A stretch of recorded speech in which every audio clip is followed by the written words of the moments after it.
Let's talk about In a Violent Nature, but with spoilers this time. Now let's get into it.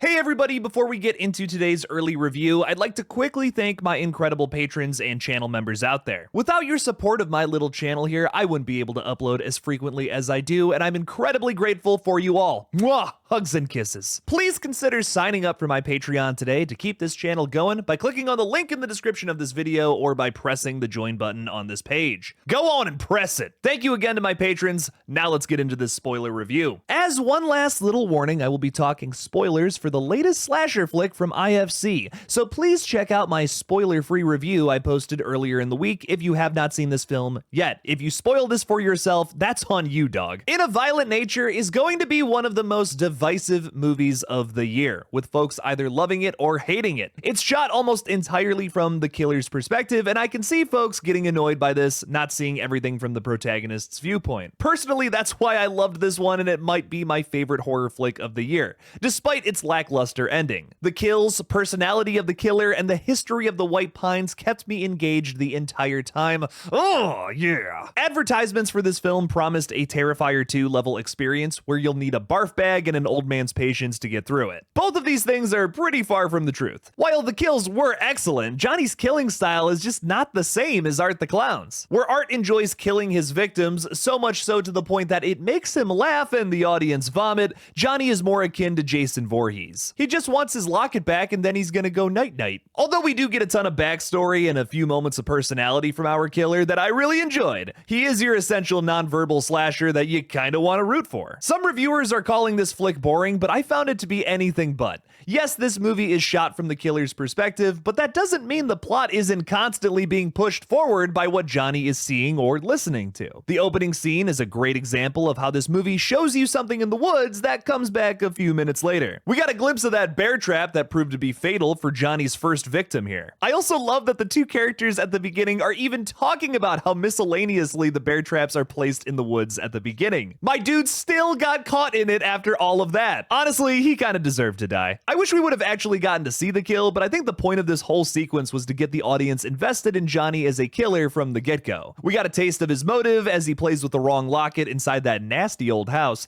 and I was already rooting for him, as he killed a rather dumb character. One of the things that impressed me the most as this movie went along was the eccentric kills. This is a full-on Friday the 13th flick minus the MPAA cutting out all of the extreme gore. While there are plenty of fantastic kills in this flick, there's one about halfway through that I think will be talked about for many years to come. Y'all know the one if you've seen it. It is a true original down to shot composition and overall execution. I loved that Dario Argento super wide shot at the end where you just see her body tumble down the side of this hill. That was brutal. But talking about the kill itself, Johnny sticks a hook through this girl's midsection, turns her around, sticks the hook in her forehead, and breaks her neck, pulling her head through her abdomen, turning her into a fucking human pretzel. My jaw dropped the first time I saw this, and I had to rewind it twice. I've never been so happy to have an early screener for a movie. Oh my god. Even though this is the kill that everyone will be talking about, I really appreciate that all of the deaths in this film elicit different emotions. This one is crazy shocking, like a Terrifier kill, but the head smash is gnarly, the log splitter is drawn out pure pain, and throwing the body around at the ranger station is goddamn hilarious. This movie is a stew of emotions that constantly keeps you wondering what the hell will happen next. Another similarity to Friday the 13th is the overall story. While Johnny's killer origins are certainly different than that of Jason's mommy issues, the cast of meatbags in this flick are, well, pretty much the same. This is a major criticism I have of the entirety of the Friday the 13th franchise for having shallow characters that you have to hang out with for most of those flicks.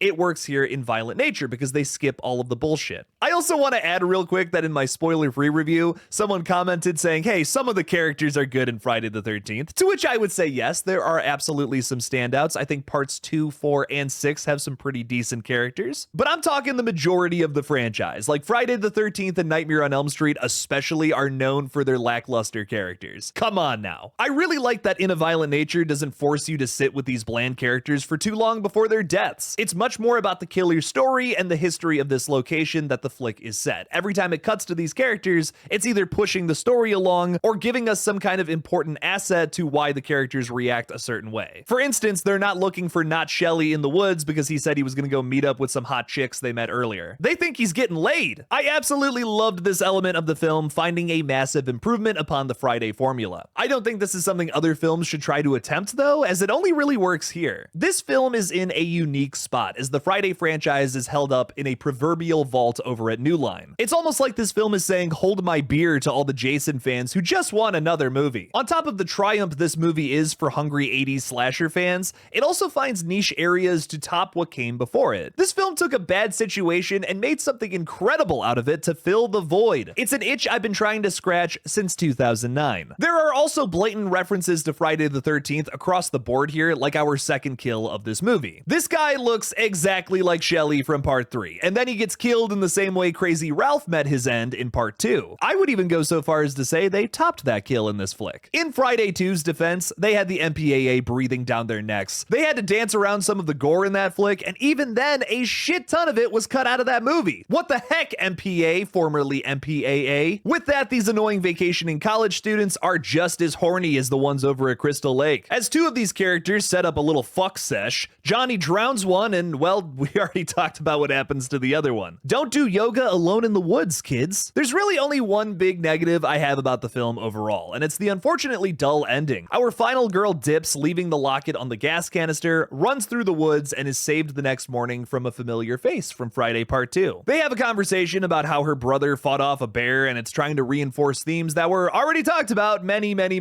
times beforehand. We get it, Johnny doesn't feel remorse for the people he's killed, and it's essentially his basic instinct as a golem-like killer. Henhouse syndrome, but make it supernatural. I will say, I did kind of dig that there was a moment of tension here right at the end when the vehicle stops so this lady could check on the girl's wounds. You're kind of looking into the forest with her to see if Johnny is out there or not. That was cool, but I think we all kind of knew he was back in the dirt at this point, considering his motive. Lock it and leave. This scene is not a deal breaker by any means, but it does come across as unnecessary. I would have preferred one last scare, even if that is a bit tropey. I also don't understand the people who saw this well before I did who said this was elevated horror. This is the opposite of something like Hereditary, dude. This is a brutal slasher that just took the Friday formula and made it its own. That's a bit of an oversimplification, but it's still a great slasher movie with some experimental aspects. Not elevated, as the film snobs would say. That last scene kind of docks this movie a point for me, so I'm gonna give it a 9 out of 10, but it's a 10 out of 10 in my heart. As a Friday the 13th fan who's wanted to see Jason back on the big screen for 15 years now, I feel satisfied by this movie in a way that words cannot describe. There have been standout slashers that have come out in the last 5 years, such as Terrifier 2 and Thanksgiving, but this one made me nut in an unexpected way.